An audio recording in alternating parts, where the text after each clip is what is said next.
Good evening, ladies and gentlemen. It is Sunday, the 25th of May, 2025. This is Resurgence News. And once again, we got a very, very action-packed lineup for you. We're going to talk about the Great British Strike. Was it a strike or a psyop? Who knows? But we got the amazing Fiona Rose Diamond coming on later to talk about that with Debbie. An interview you will not want to miss. We're going to talk about the latest inflation rises that's really pinching our pockets that they're trying to downplay. We're going to talk about one of our big videos this week, which is the police tasering a 92-year-old amputee who subsequently died. We're going to talk about some of the police methods there.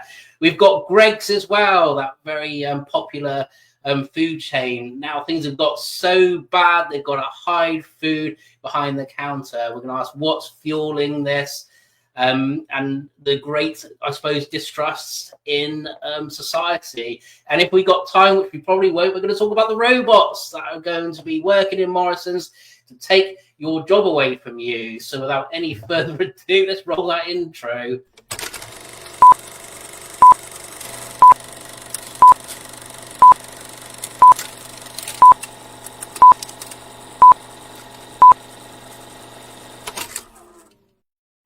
Good evening, ladies and gentlemen. Thank you very, very much for joining us on this beautiful bank holiday weekend. I'm Martin Costello, and as ever, I'm joined by my wonderful co-host, Debbie Hicks. Good evening, Debbie. How are you? Hello, Martin. I'm okay. How are you? You okay? Very good, thanks. Very good. Trying to settle down. We've just been inundated with stuff this week. So many stories and things to talk about.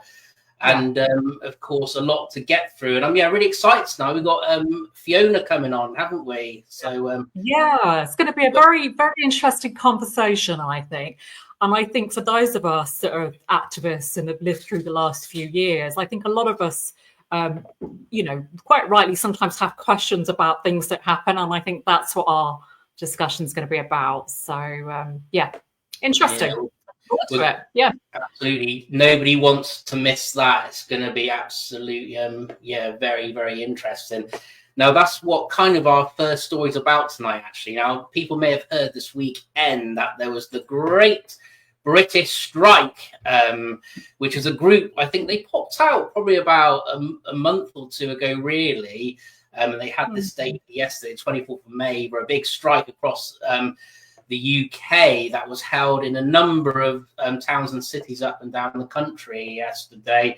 I'm just going to play a bit of footage now from what we've seen there yesterday. I think the first one's from Downing Street.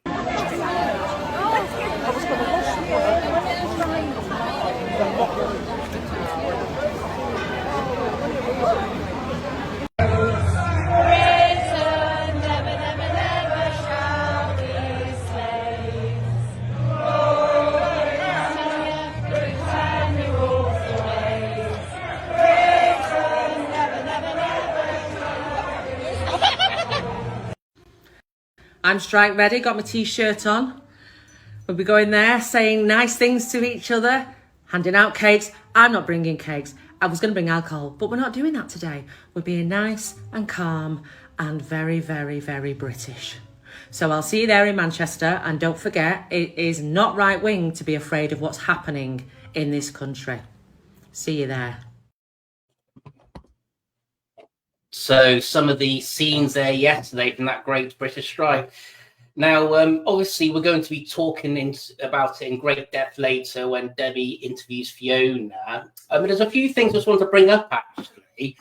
This page here, I just want to say Resurgence News reached out to one of the founders, Richard Donaldson, about coming on. Because obviously, I'm sure Debbie agrees, we're all about unity here. We're all trying to go around the same thing.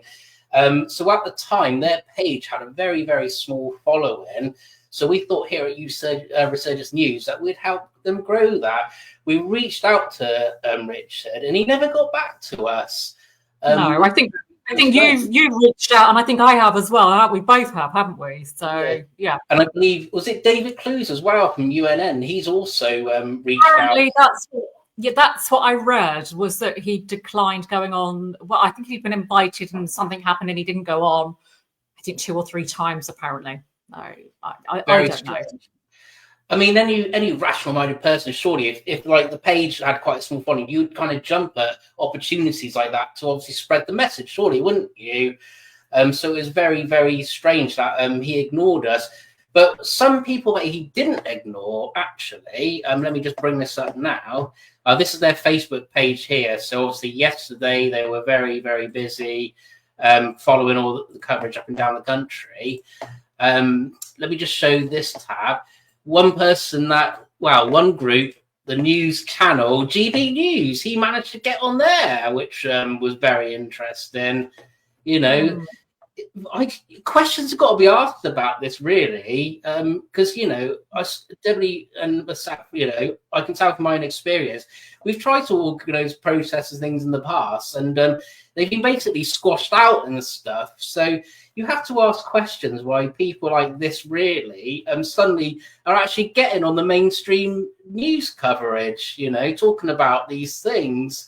It's very, very fishy, in my opinion. Now, I know, Debbie, you're going to be speaking to Fiona about this later, who's also obviously a great freedom fighter, and she's worked very hard. But, what's your initial thoughts on this?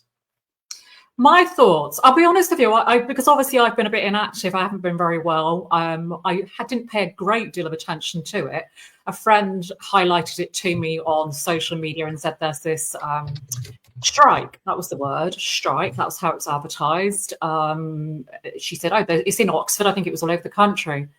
She said, are you going to go along? And my first question, well, who's organising it? Didn't sort of, get any information.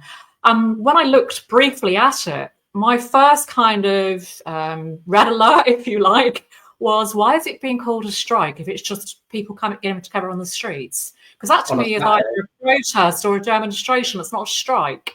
So I found that a little bit like, it's a bit strange. Why? And then when I started looking into it a little bit more, I couldn't actually find what the purpose of it was. Because if it was genuinely in a strike, what are you striking about and how are you striking? There was no evidence of a strike. And then if it is a protest, which it was a protest, what are you protesting about? That wasn't clear either. So I think that was the red flag for me. Is what is this really about? I know, and we will talk to Fiona because I know she's got some concerns. I think those were just the questions that I had about it. As for the guy that's organised this, I don't know anything about him. I don't know him personally. What I would say to him if he does watch this show and he watches the interview later on with Fiona is we're just asking questions, Richard. That's all. It's not a personal attack on you. Lots of us are activists. I've been through it. You've been through it. Fiona's been through it. We get bombarded with accusations of us being this, that, and everything. And I think a lot of that is unfounded, and I appreciate that. But sometimes there are genuine questions people have, and we should be happy to answer them. That's all we're saying is come on, talk to us. You're still welcome to come on. We're not going to accost you. We're not going to make you unwelcome. I just think people just have questions because quite rightly at a very dangerous time when we're moving into war. We talk about that nearly every week. We're moving into a war, a world war. Economically, things are really bad, as we're going to talk about today. Tensions are high, and when something like this is organised, the first question is it going to raise tensions? So I don't know. What do you think, Martin? No, I absolutely agree, Debbie. I think you put that really well there. It just concerns me, like when these people, we never saw over the what period these sort of characters pop out from nowhere. I hope someone like Mr. Donaldson is on the right side here.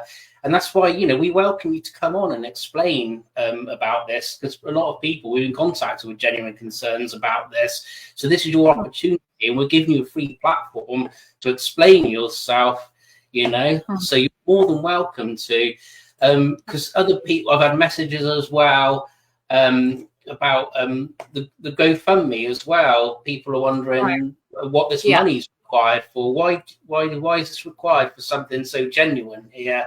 So there's so many questions. So I say to you, Mr. Donaldson, please come on, and let's just, have a nice chat. No, sorry, I didn't mean to interrupt. I was just going to say, I'm sure, as with most people, he means very well and he's got good intentions. I don't doubt that for a moment. Maybe if Fiona feels differently, we can ask her. But to me, as someone that's been an activist for so many years, I've seen movements I've been involved with. We all get fooled as well. I'm sure you will put your hands up to that. I was involved with the Labour Party and look how awful they are. We've all been part of the system that's controlled. We all have. No one should deny that. Because we live in it. It's very hard to avoid it. We've all had some role in it in some way. And I think all I'm saying is it just feels to me like there's some strings being pulled at a higher level in terms of what's going on. And I'm sure he means very well in what he's doing and has genuine concerns. And I think that's my concern, is that people can be very easily manipulated as activists. Politicians get manipulated as well, I think, as we see all the time. And I just think it's what's the bigger picture, what's really going on. I don't know about you, Martin. I mean, I to be honest with you, I'd like to actually see a proper strike, because when I read it I thought, oh, is this actually a strike then? Are people going to actually be going on strike? That's what I'd like to see a proper strike. But yeah, I don't think most of the got the balls for it anymore. We've got enough to strike about in this country. My goodness. Yeah. So, yeah. Absolutely. Like I said, I don't think the country's got the balls for it anymore. Well, we'll move on to our next story now, because we haven't got a great deal of time tonight for our interview. I don't have the video here, Debbie, but we're going to talk about inflation now. Latest inflation figures come out. I think it was between 2 and 3%, which to me seems very, very low.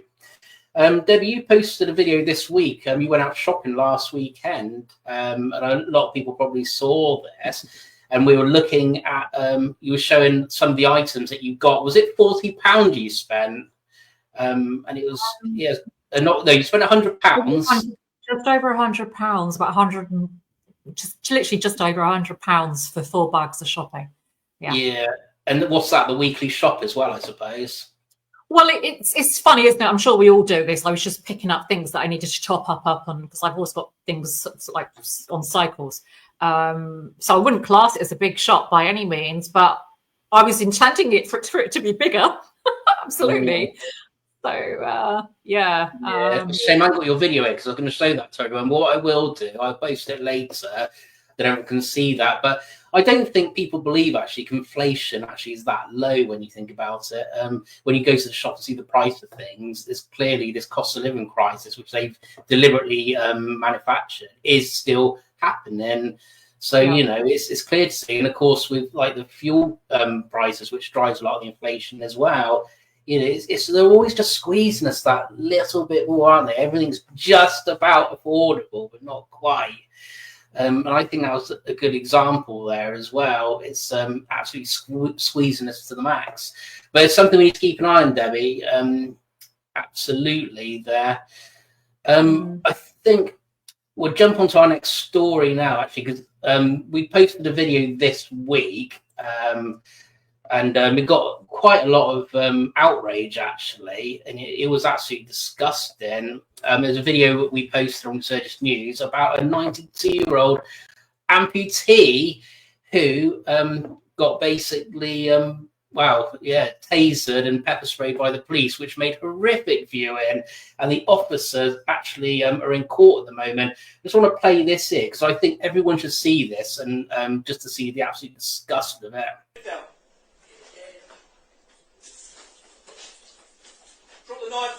Drop the knife. Put it on the floor. Do it now. Drop the knife. Donald, drop the knife. Donald. Put it down. Put it down. Please, a taser. Now that was, I don't know what you thought, but that was absolutely shocking. That I just couldn't believe it. These two officers went into a care home to speak. I think they must have had an issue or something with one of the elderly people there. Had a butter knife in his hand. You could clearly see him sat down there doing absolutely nothing. And suddenly pepper spray was deployed. And then not only that, being tasered. And this guy's an amputee as well. Debbie, when you see videos like this about those people who are supposed to protect and serve us, what are you thinking? I know it sounds awful, and I've said this before on this show when we've talked about police brutality. I'm sadly not surprised. I hate saying that as well, because I don't doubt there's some decent police, among those numbers. But sadly, I think because of the culture, it's a big topic, isn't it? But I think the culture that develops in the police force, I think often the ethical ones that would not see that as acceptable to do that to somebody would be in fear of the reprisals of standing up and saying, no, don't do that. I've seen it in my experiences of been in custody suites, Martin, when I've been arrested for peaceful actions. And I know Fiona, who's coming on, has been through us. I've seen those police officers, and I can see why the look on their faces kind of cower down when something awful's happening in front of them. I've seen it.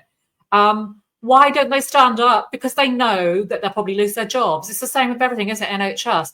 I see them cower down when they see things that are wrong happening. And I just think, sadly, it doesn't surprise me that we have a police force that thinks you can do that to somebody. I don't even know the details of what they were doing and what they were doing with this man. And to be honest, I don't care what it was about. You don't do that to somebody, do you? An elderly person. There's no need to do that. He didn't seem like he was a threat. Do we know why he was arrested? Sorry, Martin, I haven't got all the details. Why was he arrested? He was at the residential care home, right? And he just wouldn't hand over a knife, basically. So he was told it was a butter knife. But instead of trying to calm down the situation, they inflamed it using force that was unjust and unlawful. Yeah, it doesn't really say. He's probably a confused old gentleman, He's 92 years old. He's had a long life there. He probably wasn't aware of what's going on. You've got these two thugs coming in and handling the situation like that. I mean, care home staff probably see situations, deal with stuff like this all the time. So it's just shocking, really. The sad thing was he actually died 22 days after this event as well. And that's shocking. That's awful. No, absolutely. Yeah. I mean, it goes into a wider topic, doesn't it? We're talking about police abuse and misuse of power in this country. I think in other countries as well. I'm just reading the comments coming up on the screen. Disgusting care home needs to be looked into. Yeah, absolutely. Man was kept on. Yeah, he died of how's that convenience? He died of something else. Right. I think there's sort of two issues, isn't there? It's like the care of our elderly, as someone just said. We've got a big problem, I think, in the UK with how the elderly are not looked after, should I say? Yeah. And this lack of respect for older people as well. It's just. Yeah. And we know as well they're trying to push the assisted dying bill, of course, aren't they, as well? Trying to normalise that.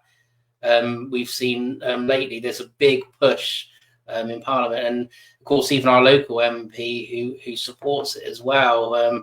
They're really trying to push this system now of allowing people to take their own lives, which is absolutely disgusting.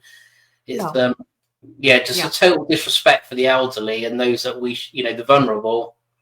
Absolutely. And I think what worries me as we're getting into a whole sort of big topic, but is that we're going to see in the years coming, this is going to get worse, this attitude towards the elderly.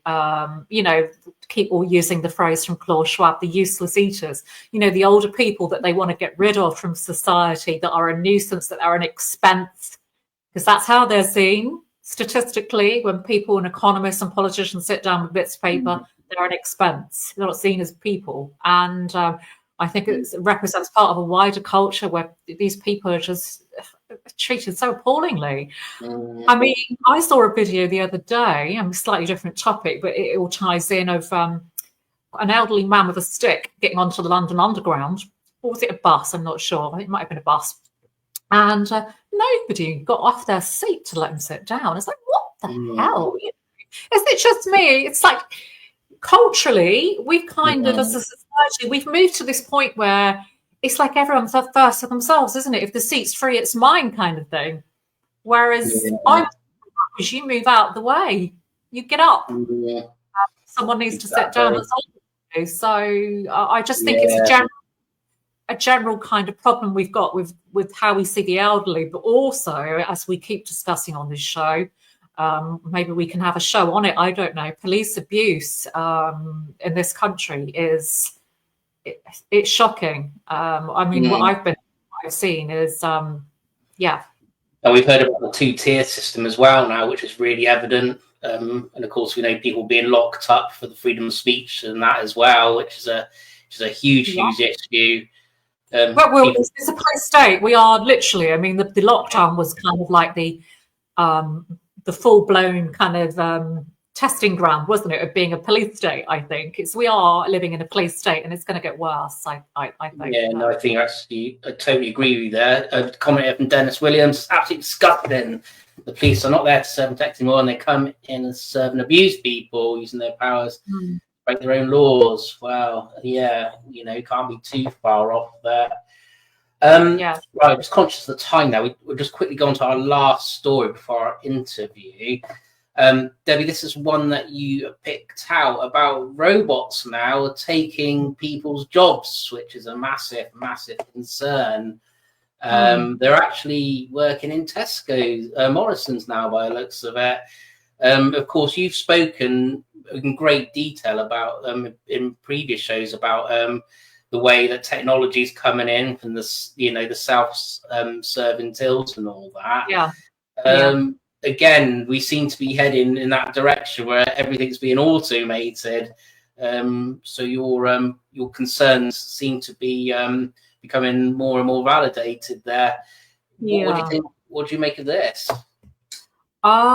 Yes, I think there was an article that I picked up on yesterday from Ireland of them using these robots that move around to look at prices, check products, etc. And then, is that it there? The same one. And then someone flagged up to me that Morrison's are doing this and starting to do it. They're trialing it in the UK. And this is exactly, I remember when I first started talking about why you shouldn't use self-service checkouts, literally probably just about 3 years ago, Martin, on the back of the lockdown when I started sort of campaigning on these issues. And I remember even people in the freedom movement getting a bit funny with me, like, well, what's wrong with using a self-service checkout? What's this got to do with the New World Order? What's this got to do with the World Economic Forum? And I was sort of trying to show people to make the links. Well, actually, this isn't just about cash. It's about automation and us losing our jobs, because once we kind of enable the fact that they can get rid of people because a self-service checkout can do it, which is what we're doing when we use them, we're kind of enabling that, aren't we? Then it kind of allows these supermarkets to bring it in even more. And that's exactly what I feared would happen. Literally, they're moving so quickly, aren't they, to do this? And of course, some people might look at that and think, well, that's actually quite good, isn't it? It's efficient and et cetera, et cetera. But is it just me? I don't care about that. I want to see people doing these jobs. I want it to be people. I want our children in the future to have jobs. Where, as we've talked about on this show, where does this start? Where does this automation stop? I mean, it's getting so more advanced all the time. They've got robots that can cut hair now. They've got robots that can go into the kitchen and do cooking. It's like all kind of levels of the workforce are being attacked. And I think it's the World Economic Forum originally even said that their predictions were that by 2030, about 30 to 40% of jobs will go to AI and automation. And that is staggering, absolutely staggering, to think that in 5 years, that's how quickly this could move, that, our children are not going to have any jobs. So it's big. It's a huge topic. And I think, to me, it might be quite controversial to people listening, this is what we should be protesting about, not so much, this is what's taking our jobs. It's robots, let's go and beat the robots up. No, I'm joking. But I do feel quite strongly about this topic. It is, all those films that kind of tried to warn us from the 80s, wasn't it? It is the Terminator, it is the Matrix, it is, I don't know. It is all that's happening. So yeah, Kim's got a great comment here. I have robot phobia. I hate them about the lot of them. So yeah, Yeah, no, that's a great point. No, and yeah, good job. Yeah, you've been a great activist towards warning people about this, Debbie. So let's hope people start taking heed over this. But as always, we will definitely monitor that. Right now, without any further ado, let's go on to our interview. We've got the amazing Fiona Rose Diamond, who's going to be chatting with you, Debbie. Okay. So Yeah. I am going to play that and welcome Fiona. Hello, Hi, Debbie. Fiona. Hello, lovely. How are you? Not too bad. How are you? You good? How's your bank holiday going? Are you doing anything nice, or are you going out tomorrow? Or I didn't even know it was bank holiday, to be honest, Debbie. I've spent the last few weeks doing my final exam for my first year of my law degree. So I honestly, I never really know what day it is, to be honest. And I've just been sort of chilling out for the last few days, or, actually doing a little bit of a deep dive on this strike that happened this weekend. So I know that's what I'm here to talk about. And I'm obviously going to pre-warn. I've got, me, I'm a bit of I've got colourful language sometimes. So I will do my best to make sure that I don't swear. yeah, no, that's fine. But obviously you're here to talk about that, and I think it's a very valid topic. And in a bigger way, as Martin and I just mentioned, rather than it being about personally attacking someone, we're looking at a bigger picture, aren't we? We'll come to that in a moment. But for those that are listening, I'm sure lots of people know who you are, Fiona. But if you can just introduce yourself, tell us just a little bit about you and what you've been doing.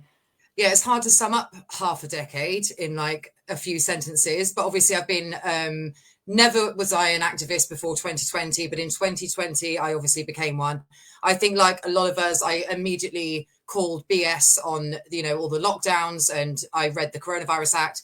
So from that point onwards, I've solidly been campaigning in a nutshell for truth, for justice, for freedom. When we had something tangible in front of us, when we were locked down, we were quite literally fighting for freedom. And I think we would have been in lockdowns for a lot longer, a lot stricter, a lot harsher. We would have vaccine passports. The NHS would have their vaccine mandates if we didn't do what we did to save their jobs, to campaign against it, with hundreds of thousands of people on the streets. So I know that we made a difference. The last 2.5 years, I've focused on working with those who've been injured by what we know to be the toxic by design injectables. And yeah, I don't hold prisoners. So I think I say it how it is. I'm pretty blunt. And I think, because I've obviously seen a lot over the last 5 years, I honestly dedicate every single thing that I have. I live in a studio up in Yorkshire. I'm in a tiny little studio. I've sacrificed an awful lot. I think you might have used the phrase the other day on something that you'd written. And because of the sheer volume of arrests and, being in the mainstream media, being slurred, we'll talk about this in a minute because it kind of relates to what we're talking about tonight. I'm virtually unemployable. So, I've used my own sort of money, especially at the beginning of this when I actually had a bit of money. But I really care about humanity. I care about people. It doesn't matter where you're from, wherever you are in the world. If there's a genocide going on, I'm going to call it out. I stand for humanity. It doesn't, the geopolitics of everything doesn't matter to me. You're a human being at the end of the day. And that even goes for the police. They have committed some awful crimes against us, as have politicians and the global elite. And I just can't shut up about it. So the only thing has shifted in me is I've taken so much over the last 5 years. I have had so many lies told about me. I have tried so hard to, not comply with what we're told to comply with regards to protests and rallies. I've taken a lot, and I've very, very rarely have I ever even defended myself, let alone called out something that I thought was suspicious, to say the least. So yeah, we are where we are now. I've got a slightly less polished version, I think, at the moment, because I think like everybody, I have had enough. But I don't think what we saw this weekend was the answer, and I don't trust it. Okay. So Fiona, sorry, you're breaking up a little bit. I think we can still hear you. I don't know the signal. But so firstly, obviously you've been an amazing strong activist over the last, it's 5 years, hard to believe it's 5 years, isn't it? Since that, that all started with the lockdown. You've made a stand, you've organised some amazing protests, rallies, marches, all the things you've mentioned. So you've had experience of what it's like. So obviously you're coming from that angle. So on social media, was it yesterday? Obviously I noticed you put a post up about this it's called the Great British Strike, which sounds like a tea party or something, doesn't it? It's like very nice British flags and bunting as the division. And I'd already sort of heard about this and was, as I said earlier in the show, and was already a bit like, well, strike, it's not a strike. But then I read your post and I'm like, I have questions as well. So let's talk a bit more about that. So when did you hear about this strike? Was it on social media? When did you first hear, that this thing was happening? Yeah. I hope I don't break up too much. I'm not buffering at all on my screen, so I don't know how bad it was before. I can hear you. We can hear you. It's just the vision keeps breaking up, but we can hear you. So okay. Oh, that's great. So I'm probably going to be paused on some really suspicious kind of angle, and someone's going to screenshot it and call me a Freemason. It's okay. It's fine now. It's still yeah. Okay, good. I thought it might be interfered with, to be honest. Last time I was on StreamYard with Dr. Mike Eden, and it was heavily interfered with. So sorry. Right. The first time this came to my attention on Friday when I saw it on GB News, I think it was, I was scrolling on Twitter because I'm fairly, I'm busy, very, very busy, whether it be with my campaigning with the Vaccine Injured and Bereaved or Vaccine Injured and Bereaved or my law studies. So I don't spend a huge amount of time on social media. But I've seen GB News interview this guy, and it said the Great British Strike happening this weekend, and it was so kind, like the really excitable kind of clip, because it had been earlier that morning, and obviously it was the clip, I can't remember the guy on GB News that he was with, but they were promoting this strike that was happening, and I thought I'd seen something about that come up on my social media, and I maybe 6 weeks ago I saw this whole Britain braces for national strike. Now that was a Facebook advert, so I didn't trust it. So obviously this guy has used certain social media tools. I'm not criticizing that in order to promote it, but it wasn't really on my radar. And then it's the way the interview was. Immediately, I didn't trust it. I thought, hang on a second, GB News, and it virtually mirrored in its message something that I'd organised in September of 24. Apart from one big elephant in the room, which is the toxic injectables, obviously.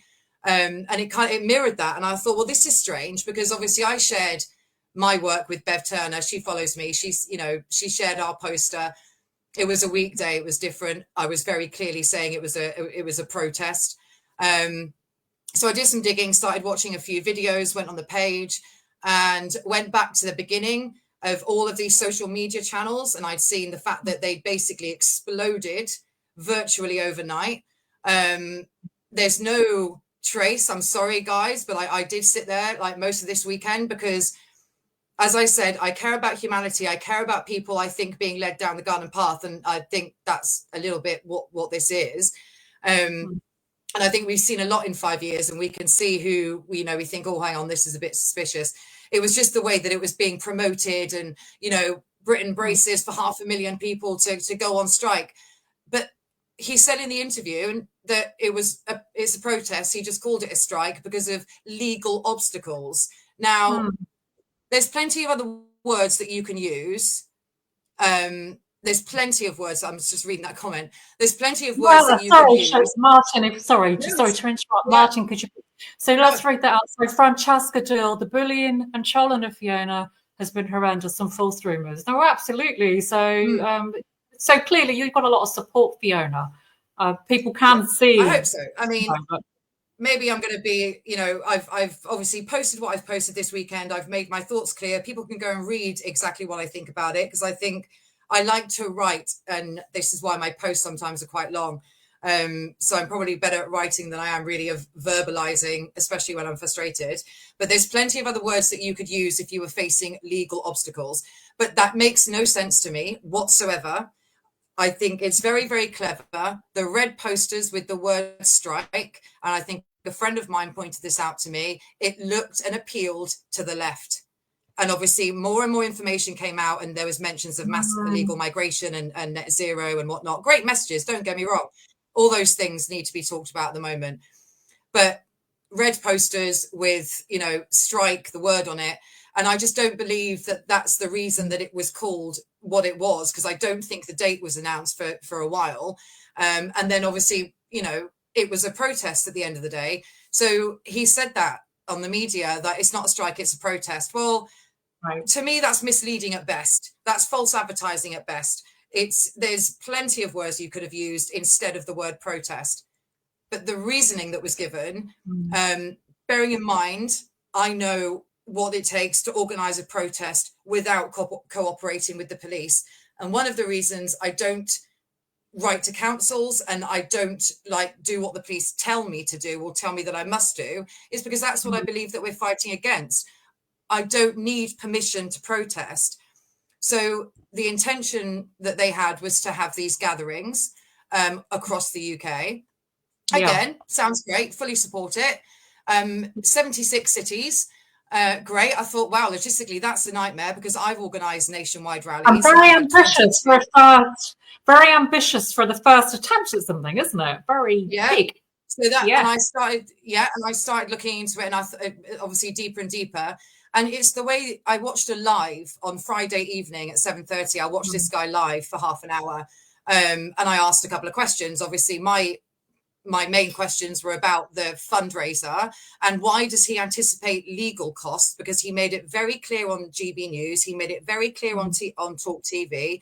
He made it very clear in previous videos that he was fully cooperating with the wonderful police and following their guidance, and they were guiding him towards the correct laws in what he should do. I'm lost. See, when I see other things, I see that he's put the GoFundMe up.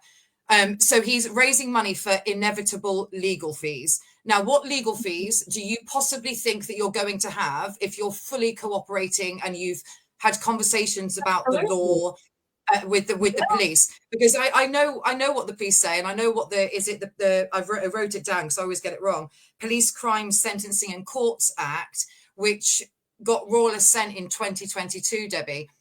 That was the act that basically made locking on unlawful, illegal, that, you know, they want to tag prolific protesters so they can't go to certain protests, and it gives the police more control over protest, especially with noise and disruption. Now, they only really care about noise and disruption for businesses on a weekday.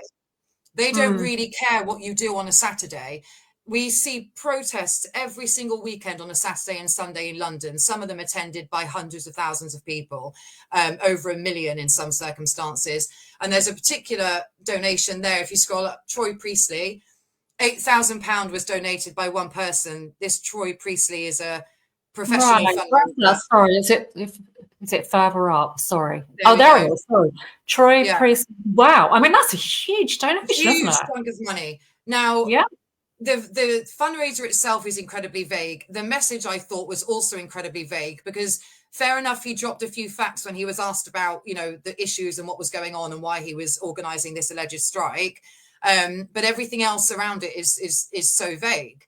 And again, the explosion of the actual social media in such a short space of time, regardless of calling it a strike. Like I said, I think it's misleading at best.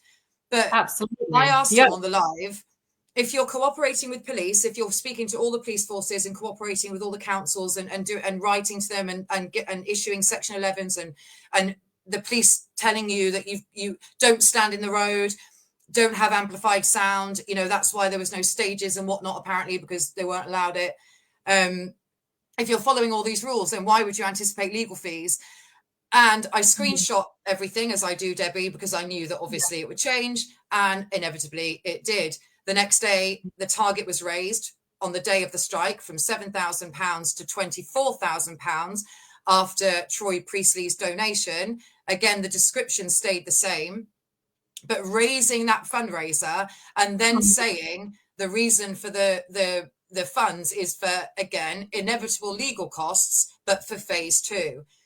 So apparently phase 2 is going to be announced on the 1st of June. Again, I've given my thoughts on that, but I'm rambling, and I'm very aware that I'm rambling. So I'm, people. I think you raised some really interesting points there. I mean, if we could address the fundraising issue, because we know, if you're a campaigner or an activist, of course, we all sometimes have to raise money. Of course we do.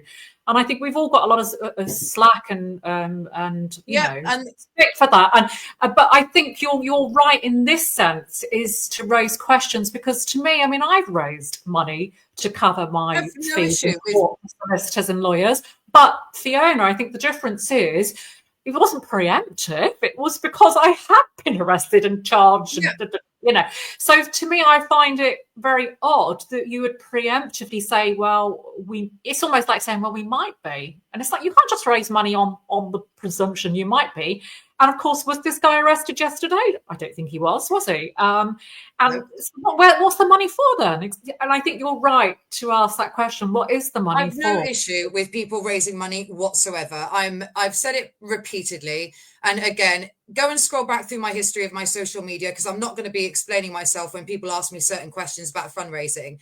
I release publicly the invoices at the time that they happen on my social media. I've had one fundraiser like platform. It was called Freewick. My ex designed it for me at the time. Absolutely brilliant, because I didn't have to pay all of the GoFundMe fees, because GoFundMe actually tear down fundraisers. I've set up or tried to set up several GoFundMes in the past, and they've all been taken down. And I just kind of gave up on it, to be honest. PayPal did the same thing. I have no problem with people fundraising if you are being specific about what your fundraising is for. And if this guy sees this, because he's blocked me now, but I know he's obviously, I asked him to join me on a Facebook Live. He's told me, no, I'm not going to speak to you. Okay, fine. Maybe I wouldn't speak to someone if I'd read about myself what I've obviously written about him. But I'm not holding back anymore, because this isn't just something that isn't wrapped in a package that I don't like. I believe he's a state asset, and there's a reason that this is happening right now. First of all, what are they distracting us from? But again, the fundraiser, I've got no problem. But on the live, where's the money gone? He said 3,000 of it's gone on branding and the website. I said, what's the address of the website? And he was like, oh, I can't really remember. They don't have the website. He gave the address. I searched it whilst I was on the live. I did a screen recording, so I've got proof of doing these things and messaging my friend at the same time to try and look for things. But he's got a store. So they had a store and they were selling merchandise. Fine. I've got no problem with selling merchandise. But again, there's an income as well. So people were buying their own T-shirts, their own flags and whatnot from his store. Again, no problem. But the fundraiser, this inexplicable fundraiser, £3,000 allegedly spent on advertising, which again, maybe not surprised. I don't know how much Facebook charge. I've never done it. And then the rest of it was for his legal fees. And he said, again, I asked why the legal fees. And he said, because anyone that's going up against the government is inevitably going to need court, money for court costs. You don't spend money on legal costs unless, if you've done anything wrong. Well, I mean, I'm not being funny. I've done stuff genuinely, a little bit wrong in the past. And again, I've self-represented the last 5 years after being repped once and thinking that the lawyer took advantage of the fact that, I was an activist and had raised some money. But you don't need to preempt that if you've done everything and you're telling people that you're going to be protesting. That's isn't it? It's why you would put that out. You have no need to. Yeah. So I understand your question with that, and I'm sure people listening would also ask the same. I think most rational people would agree. Of course, people need to raise money because things cost money, unfortunately, but nothing at this rally, like I said, money. People purchase their own T-shirts and hats and whatnot from the store. Again, I'm like, repeat myself. I don't take issue with people selling merchandise. I've been told I design all my own T-shirts. I've got, I will not comply with worldwide demo on the back. I've got they lied, people died up here, I design all that, but I've been told by people, you know, sell it, set up a shop. I've had things, you know, T-shirts and stuff left over from my Marshalls that I've posted to people for free. I've paid for the postage, and I said, just take it, because I've been accused of things that obviously I've never done, or don't donate, she's a shill, this, that, and the other. Whereas this guy just seems to have the world fall at his feet right now. But so I don't have a problem, but the inexplicable raising it from 7K to 24K, not giving details, and people just sort of freely giving their money. They didn't get boards and banners and stuff prepared. You know, he didn't, I asked directly, he said directly. So if he now changes what he's saying about what the money's for, then it's because there's skepticism that he's heard about this. Yeah. But I'm telling you, Richard Donaldson, you cannot find this guy on social media. It's not just me that's looked for him, and it's not just me that's had direct conversation with him. I've had lots of messages from lots of people who are skeptical, who have been kicked off the group for asking certain questions. And this guy will just tell people and repeats the phrase, I'm from a council estate and I drive trucks for a living. I'm a dad of a 2-year-old, and all this stuff that obviously people are, you know, going to be able to empathize with. But you don't raise legal funds under the premise of saying that you're going to have to defend yourself in a courtroom when you have complied with what the police have told you to do. If he has decided to tell people, which he did, don't stand in the road, because that's one of the rules. Don't march, because you have to tell the police if you're going to march. Debbie, I'm pretty sure you've probably seen the nonsense that I've suffered.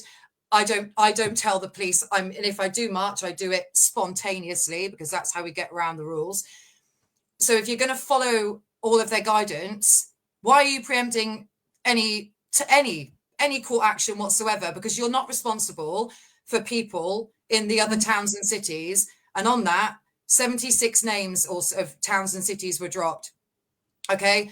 I watched again all day, and so many of these places, there wasn't anything organized happening in these cities. No. So again, it's more misleading at best. Yeah. So people were turning up. I was reading comments all day. People were turning up saying there's no one here, or there's only 2 people here and we don't know what to do, or there's no speakers. Where are the celebrities? I don't know. Sorry to interrupt, Ren. I was just going to say, I don't know if Martin's got any footage he can show us. I don't know, because obviously Martin's got access to the computer and I haven't. But you know, if there's any footage that shows, because I've seen some of the footage, and as you said, it appeared to be. And that's some of the comments, that people were left to kind of organise themselves, grab microphones or shout out. It wasn't any. Yeah. It's false, like I said, it's false advertising. It's misleading. You could have used.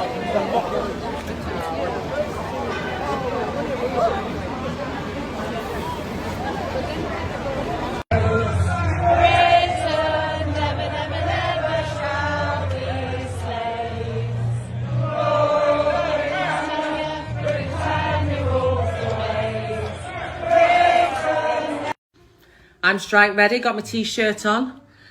We'll be going there saying nice things to each other, handing out cakes. I'm not bringing cakes. I was going to bring alcohol, but we're not doing that today. We're being nice and calm and very, very, very British.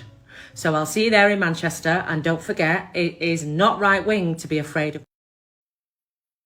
So Fiona, a little bit of the footage there. I mean, I'm sure people watching have seen lots of footage online.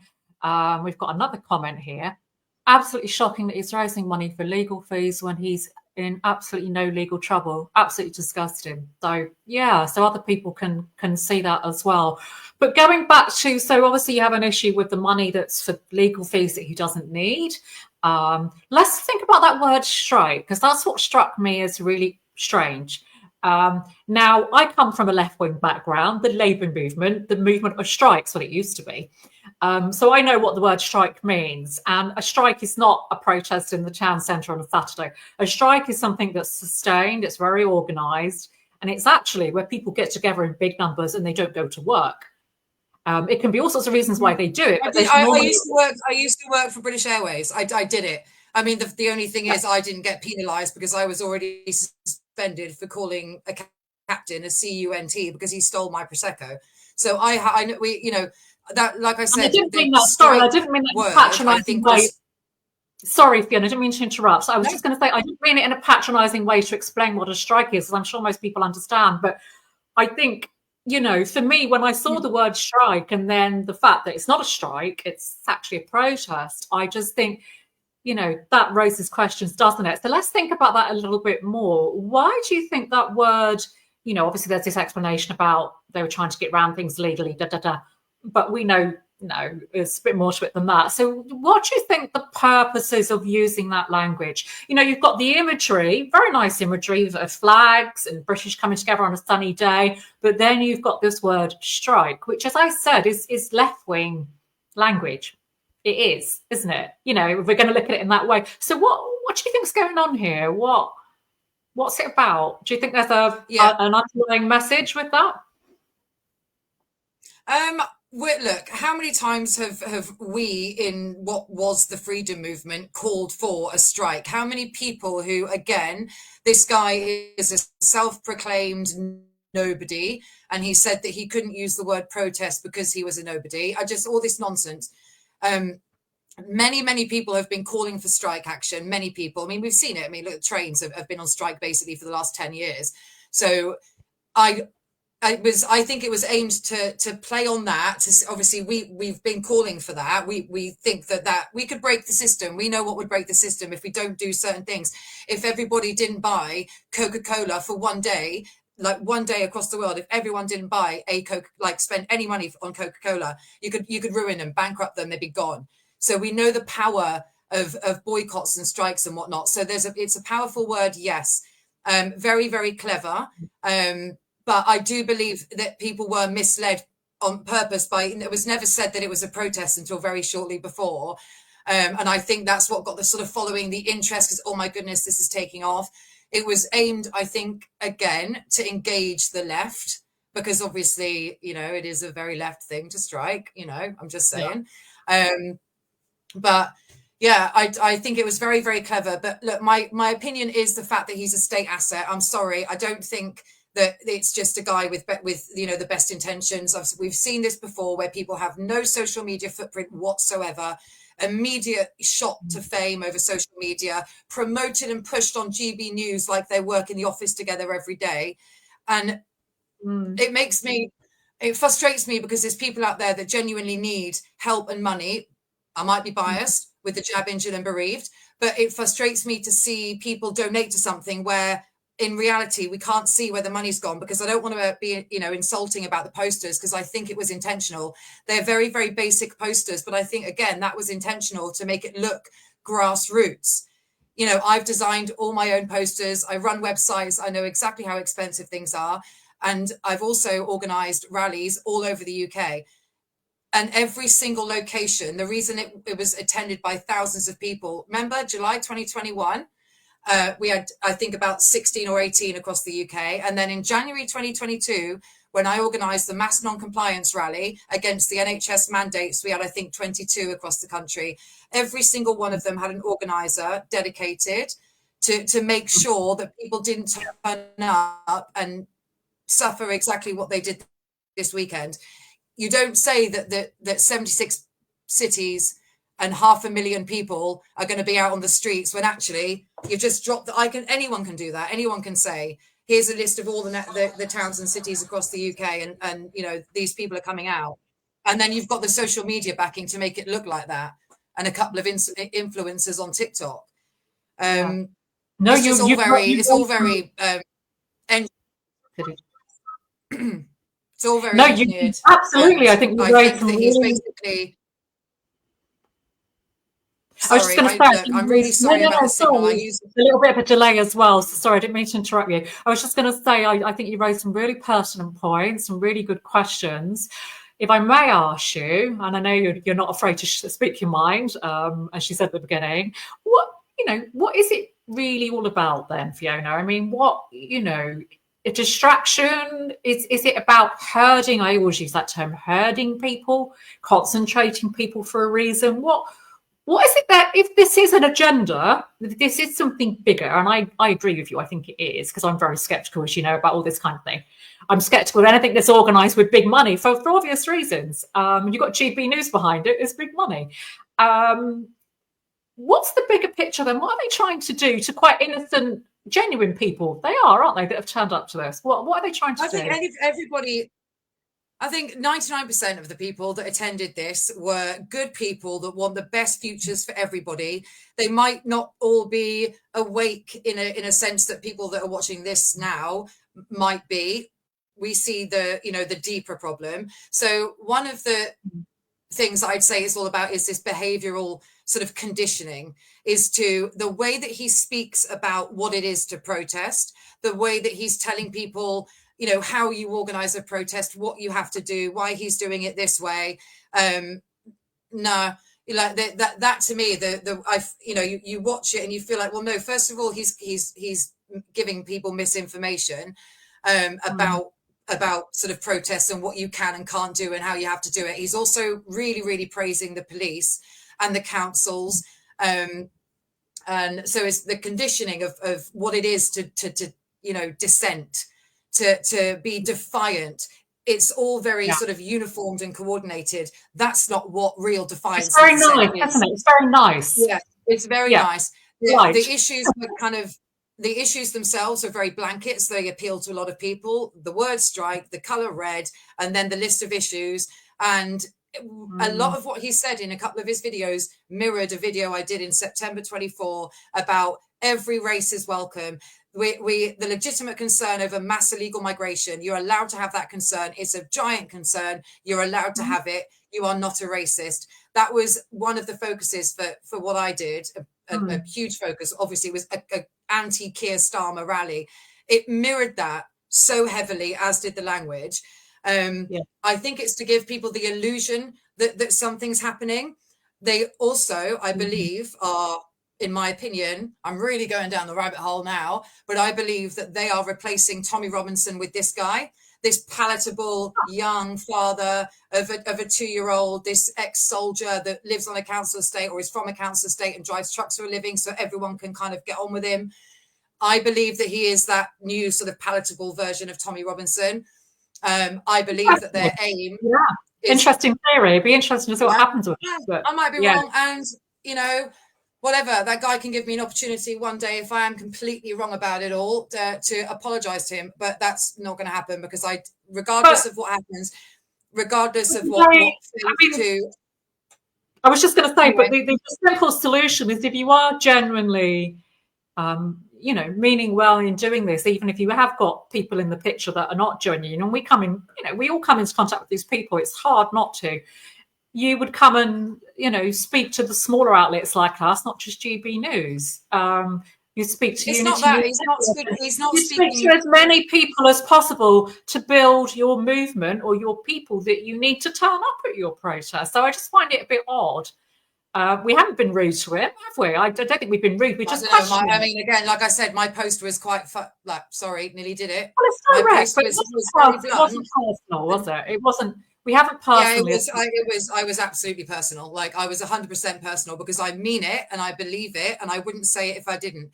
And I've had enough of not calling stuff out, because Debbie, I know this sounds ridiculous, but you ask people that have known me for the last 5 years, every single time I've said, this is suspicious, I do not trust this or this person or this organization, and I've kept my mouth shut and I've said nothing. And even working personally with other groups and people about other people, and I've said no, that I don't want to align with that person.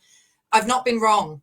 And I'm not saying that everything that I've said in detail is absolutely correct, but I know that we can't trust this. I'm sorry if that comes across as divisive, but completely agree with you. Questions. Completely agree with the I've questions. had enough of people telling me that this whole unity message. Yes, I absolutely want unity, but I don't want it based on a false premise and if something that I don't really believe in, and this false harmony.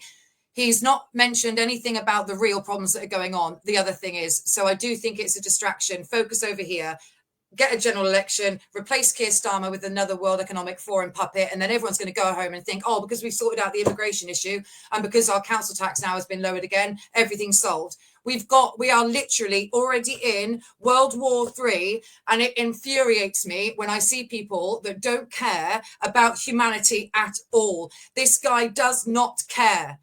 I see an actor and I see a state asset. I don't see someone that cares about humanity and about people. And it frustrates me because I have given up and sacrificed everything. I can't raise money because of the shit that's been said and the skepticism, because other groups have taken the mick and raised £100,000 and never came up with, you know, what they were allegedly spending the money on. I get why people are skeptical, but I'm not going to be the one that sits back, shuts up, doesn't say anything, and is the nice little activist. And not that I don't know if anyone's ever actually said that about me, but it infuriates me because I give a heck. And the fact that we're not talking about any of the real issues here. Keir Starmer himself has even turned around on the immigration. Oh, I know you're worried about it. We're going to deal with it. We know that he's full of tripe, but I just see this engineered distraction with another hero that they want you to follow, but as long as it's controlled, as long as it's uniformed, as long as it's like you're going to do what the police tell you to do, that's what they're happy with. And I'm not going to be told by somebody how protests work when I've done it without risk assessments, without council permission and writing to them and saying or speaking to them, without issuing section 11s or telling the police what I'm doing. I will speak to the police on the day because I'm a humanitarian, and I'm not an ACAB person. I don't think all police officers are bad. Okay. So I will speak to them on the day, but I get harassed and chased and threatened all day long when I'm at these rallies. But the whole point about it is to resist this. The police are part of the problem, whether we want to like it, whether we like it or not. The collective of the police forces are part of the problem.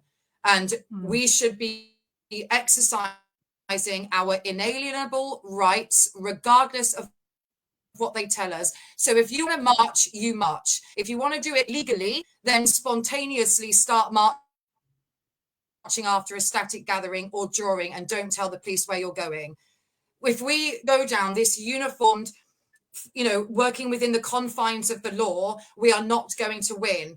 Let alone not talking about what the real issues actually are, which is that we've got this bureaucratic control. They've just signed the pandemic treaty. They are murdering people with toxic injectables. Not a mention, not a whiff of that. And look what's happening in America at the moment. This guy doesn't care. This isn't a guy that cares about humanity, and he might watch this, and I kind of hope he does, but I am really angry, and I'm pissed off that some of us have sacrificed everything, can't raise thousands of pounds to pay for our websites. I'm in debt every month because I'm paying for websites, for information. I don't even have cookies on Coffee Leaks because I don't do data gathering. I'm so sorry, Debbie. I know I'm getting a little bit, I probably should have saved this from my own. No, I mean, it's understandable. Facebook I think a lot Live, of I've made my views very clear, and I've given the reasoning for it on my Facebook post if people want to have a look. But I do not. Sorry. I was going to say, Fiona, sorry, and I understand your anger, and I know you feel very passionately. I think a lot of us do, actually. I mean, I probably haven't had as much abuse as you, but I've had a lot of abuse. Anybody who puts their head above the parapet, I think a lot of us have had it, and I think it has become very toxic to be an activist and a campaigner. And I think, there's a kind of a culture that's developed, just suspicion about everything and everybody. That's just it's not helping any of us. And I think it's sad that we've reached a situation where people would rather trust GB News than they would grassroots people that are struggling. And I think that's very sad. But obviously, I'm just thinking of the time, because we kept you a long time. It's 10 to 9. Don't want to keep you all night. So rounding this all up, because I think you've spoken very clearly about. I talk forever on the. I would, because I feel. Sorry, what were you going to say? Sorry. There's a comment. Should we read the comment? Richard Perkins, you take one person from Scotland to march to Downing Street and ask anyone to join in and put it on social media. Yeah, exactly. It's quite simple, isn't it? It's simple. That's what you're saying. It doesn't have to be. It is, but I've like I say, I've there is a massive delay, and I know that you're not talking over me, and because there is quite a bit of a delay, I'm getting it at my end. And I've, like I said, to see my reasoning, obviously read my Facebook post. I'm not interested in obviously things that people say about me. If you know me in the last 5 years, you know me. If you've worked with me, you've worked with me. I don't care if I'm liked or not. I don't care if people say that I'm being divisive by saying what I'm saying, because I think that people are going to be led down the garden path and think that the solution is a general election and reform getting power, and then all of our problems are over, because they're not seeing the real problem, the bigger picture, who's behind what's going on. If you don't know who the puppet masters are, pulling out the puppet isn't going to make a difference, because you're going to go home thinking that Keir Starmer's out now. You know, that's our biggest problem. They will just replace him with another World Economic Forum puppet, and we will still be sleepwalking into Orwellian 1984, because no one is talking about the real problem here. When your government has lied to you constantly before Keir Starmer, I mean, history is history. But before Keir Starmer, the government has lied and people have died. They have literally murdered people. He mentioned the Ukraine war, but he didn't say a damn word about the genocide that's happening in another part of the world that none of us can talk about. And if we do, we're left, you know? Sorry. No, absolutely. I'm sure lots of people. I'm so annoyed about it. No, I totally understand. I mean, if we can try and, I understand your frustration. I agree, I think a lot of people watching that, you know, this is all very suspicious and, you know, not actually helping us at all. What do you feel, to try and end on a positive, if I may? You know, because you did say you were going to do a post about unity, but you felt you had to talk about this. Which, you know, if I could just ask you this question to conclude, if that's okay. What can we do then? Because I know it's a challenge. It's always the challenge that me and Martin talk about every week. What can we do then to bring people together in a genuine way that actually is like a fight back? What can we do, Fiona? What should people listening do in terms of these things that are being organised that are kind of misleading or distracting? How should people respond? I don't know if you've got the going back to 2020, going back to 2020, the people rose completely organically, and it didn't matter if you did not like the person personally stood next to you. When one of us was arrested, everybody would jump in and defend. We rose organically to a tangible threat. We were locked down, we were masked up. Well, we weren't. But they were trying to force it upon us. It was it was there in our faces. We were fighting something very, very, very real.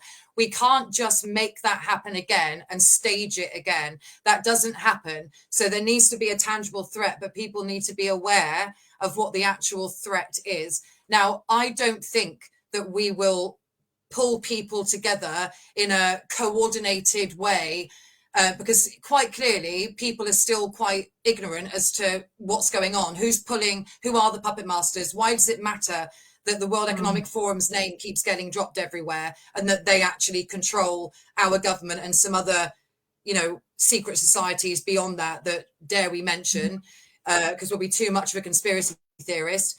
I don't think we can recreate something. I think something has to happen organically. It was an amazing 2 years in history, was, you know, when we were locked down and what we were fighting against. I do think it's going to happen again, but it's going to look a lot more like a people's revolution or some kind of civil unrest, because they're pushing people too far. You can't pick certain things to talk about and control it and do everything by the rules if you're really going to affect change. I'm sorry, I don't believe that. If I didn't paint bomb number 10, if I didn't tell them they had blood on their hands, if I didn't break the rules in organising the protest against the vaccine passports, if I didn't break the rules in organising the protest for the NHS mandates, I did that. One person, I did that. GB News didn't interview me. They reported on me 10 days before the event, revealed anti-vaxxer willing to die for her cause, you know, organiser of the January 2022 NHS protest. I was never credited afterwards. You know, they platformed GB News. They platformed more palatable people.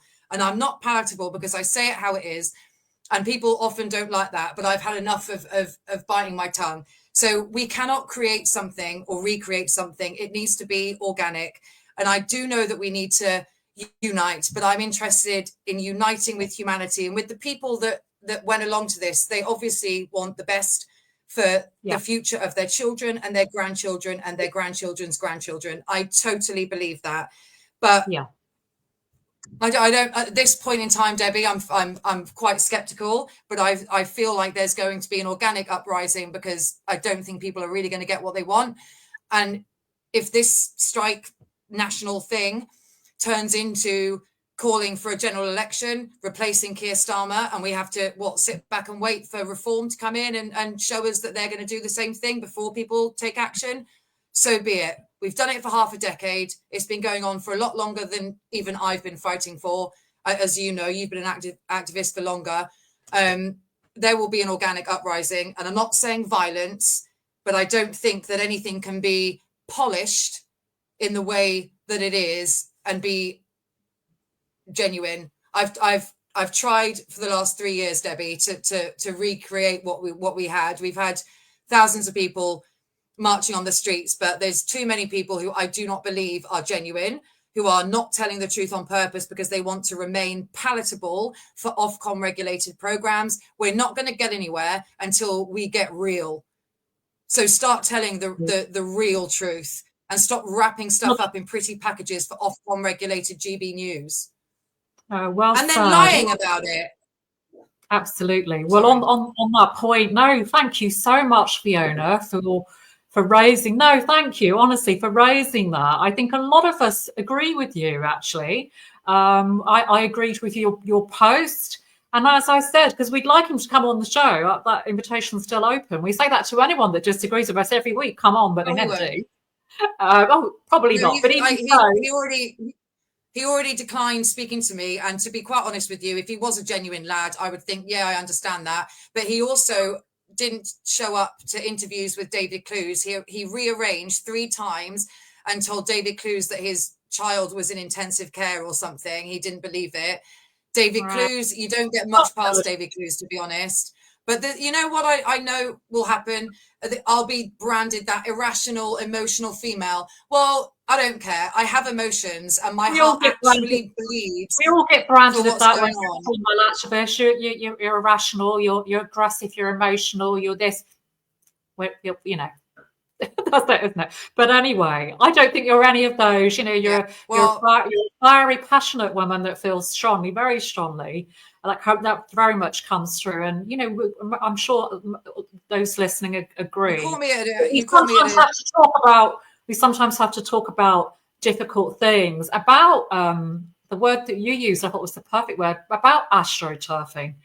For those that haven't heard that word before, you know, you explained it, didn't you? This idea that people will lay the way for the future that we're all trying to stop, but actually make it seem to us like we're changing it when we're not. And that's been going on for decades. You know, it was the same with the Stop the War movement. That started out as such a genuine. All these movements start out really genuine, and they get infiltrated. And we've seen it so many times. And I think that's all you're trying to say to people, isn't it? That this is what's happening.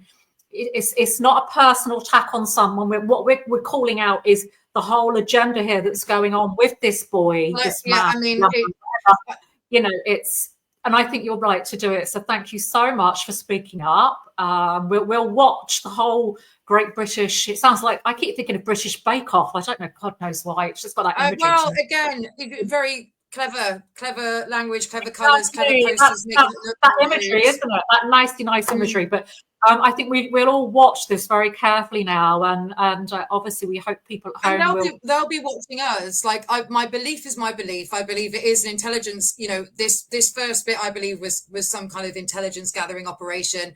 I don't know what this whole sort of phase 2 thing is going to be. I believe what I believe about it.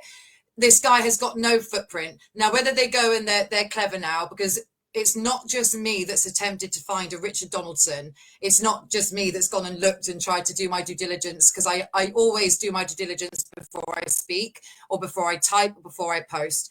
And I just feel, again, we are not seeing the bigger picture. So what people can do, because I'm trying to be positive, there's lots of people out there at the moment that are still running awareness campaigns. There's lots of good people on the streets that go out and hand out leaflets. You've got the banners on bridges, the yellow borders that are out relentlessly holding these boards, the light papers being handed out. awareness before the much needed organic action will happen. Because I've tried myself to do this collective, and you can't lie. Do not lie to people and say that there's 76 cities across the country that are doing this when you haven't organized anything. That's a lie. That's not just like, it was a lie. And then GB News lied on their behalf and said that and then reported afterwards that 500,000 people were out. Manchester, I'll give it, Manchester was quite big. Chester or somewhere was not that bad attended. There was a couple of hundred people in London. Stop making stuff up to make something look like it wasn't. And I wouldn't know if I didn't watch it all day from 20 different angles and look at all the comments throughout the day. I wouldn't know that to say that. But it's the lies that are being told about it. 76 towns and cities or whatever did not stand up because a lot of people turned up and there was no one there because it wasn't organized. I don't like lies. And this was all based on misleading information, false premise, lies, and it's more sinister than just trying to get a bit of clout and this guy trying to make a name for himself. Because I'll be damned if we follow the police rules and win this actual war by working within the confines of the damn law. And I'm a law student, but I know my damn human rights, and I know what the Police Crimes Courts and Sentencing Bill or whatever it is, and I know what they're trying to do. If we have enough people on the streets making noise, which will organically, inevitably happen, we will win this, but not through working within the confines of the law, not being noisy and staying out of the damn road. I blocked a road with Francesca Dill that's coming to I completely agree. Yeah, I completely agree. I completely agree. Sorry. People haven't changed history through compliance and doing as they're told. Well, very well said. I completely agree. It's very much my ethos as well. I will not deny. Difficult. I will not deny, and I mean it. And yes, I've been arrested and convicted. I've got 8 convictions because of this. I mean, 2 of them for refusing to comply with the court order. I've got 2 contempt of court because they set up a court date and then another court date on the same day, same time at a different court.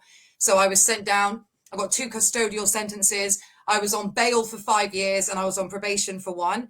So I fought. I've got the scars, and I'm not going to have someone come in and try and change what protest actually means. I don't care what the police say. I don't care what the law says.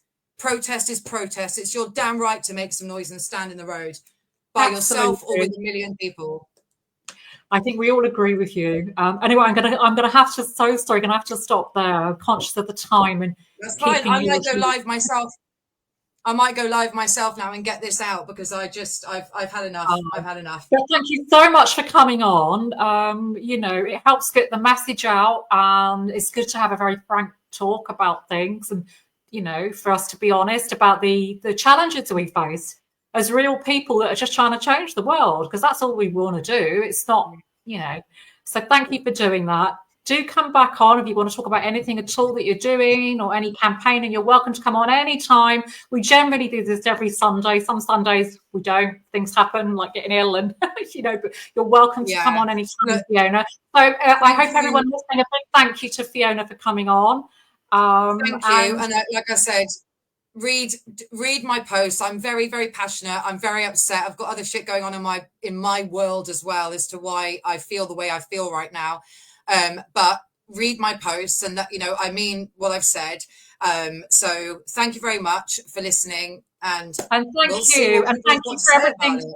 Thank you for everything you do, Fiona. Don't give up. I know people say that, but never give up. Keep doing it. And thank you for everything. Anyway, so I'm gonna bring it to a close now. We're 5 minutes past 9 at Resurgence News with the lovely Fiona Rose Diamond, the amazing Fiona Rose Diamond, who's come on the show.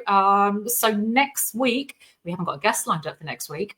We will be back at 7:30 on Sunday. Have a nice bank holiday Monday. Bye bye, everybody.